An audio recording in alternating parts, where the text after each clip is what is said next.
Hi, this is Joe at Pecan Lane. Today is Friday. I think it's July 21st. And I want to go over what we're doing and looking at right now. So you can kind of see that at the bases of my trees, I don't do real regular weed eating or spraying. And I don't get real close with the lawnmower. So I've gone around recently and on at least more than half these trees I've gone around with the weed eater, hand picked some any little root growth. I've stripped down anything growing off the main stalk here, and I put out some Roundup. And part of this process is I've been working to train the trees. I'm suffering for, I'm doing this at the expense of losing crop, but while we've got a good growing season here, I want energy going into more of a permanent long-term structure. So you can see that this tree is a lot more open up. This tree here took a lot of branches off down low, and there was a good piece here growing off that I needed to select for central leaders. I tend to not go much higher than this tree is as far as my pruning, but down low I've had to do a bunch. And these are all trees that I've done today, but similarly I've done this for all the trees here. And so it pains me to do this. I'm seeing nuts that I'm cutting down, but it's a must for long-term pecan management. And by doing so, I probably benefit things in the long term. We're windy enough. I probably need to come out and tie more of these trees up to the stakes, and I need to do a better job of taking more cages off of the trees. The wind is whipping them up against cages. I'm adding that on my list.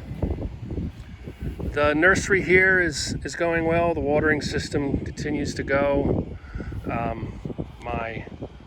I've got several feet of growth on some of the younger trees.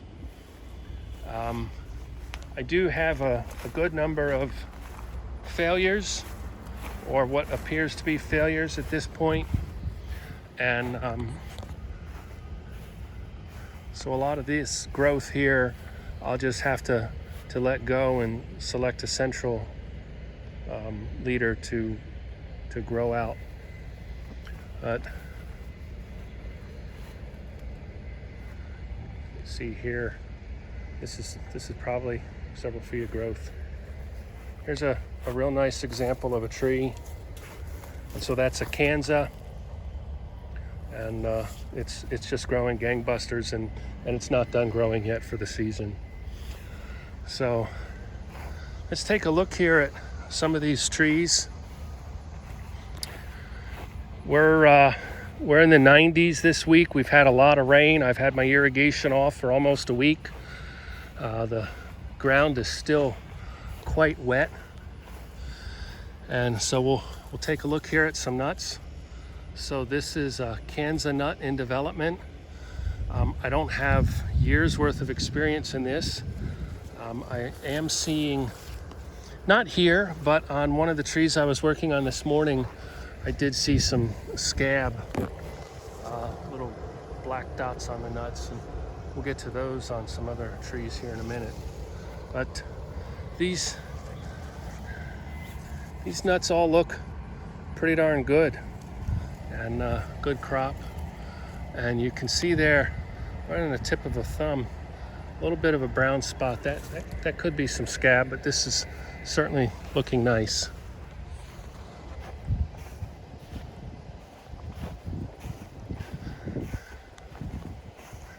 Not sure what variety this tree is. It behaves a lot like a Pawnee, and here we've got some excellent examples of scab. So I don't spray as aggressively as people in Georgia might, where I've heard that they'll do every 10 days. But clearly, whatever management I've had for this tree, it is not enough. And so these nuts stand a chance of further development of scab, and it will impact the nut quality of those.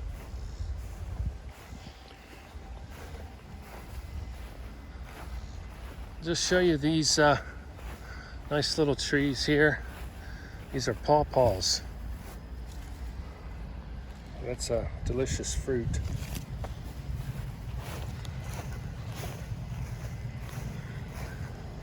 This tree here has been a long time growing. I haven't gotten back here yet for cleaning up, but that's where the original graft was. That was an inlay bark graft. One of the first trees I successfully grafted, but nothing's really producing there yet. I think that's Oconee.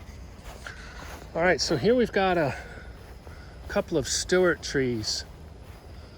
And so Stewarts have more of this scab lesions than my other varieties of trees. There's some a little misshapen, but in good shape. So what a home orchard has problems with these trees is they're not able to spray. This requires a fungicide. You can see that my leaves are nice and green. I'm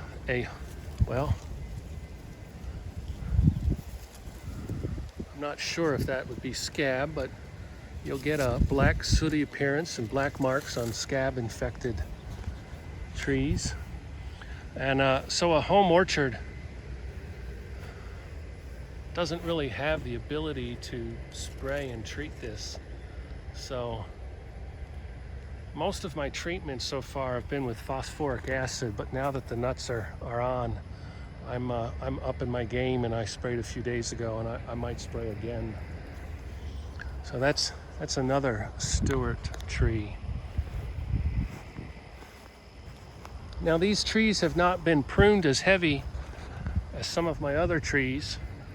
But we do see a little bit of green new growth, lighter green. You see a lot of lighter green there, a lot of lighter green on that tree.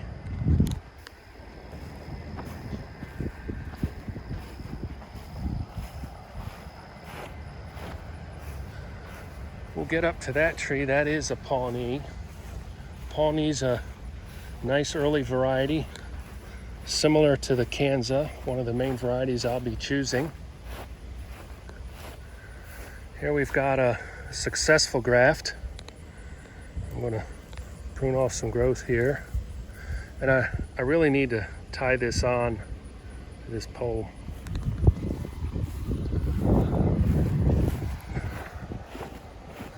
All right, so this Pawnee should have nice large nuts.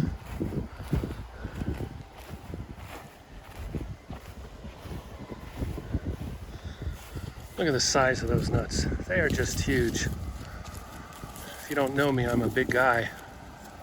And man, that thing is just amazing.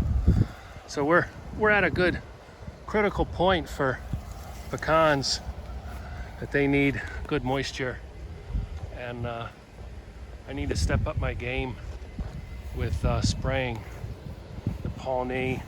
I saw a little bit of scab on the Kanza, and certainly have scab on the Stewart. So the Stewart, my understanding of a lot of large growers not wanting to plant those anymore because of all the scab that it gets.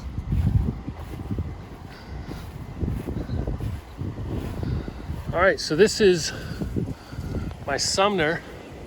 Sumner, similar to that Kanza, I've been hard pressed to find any elements of scab.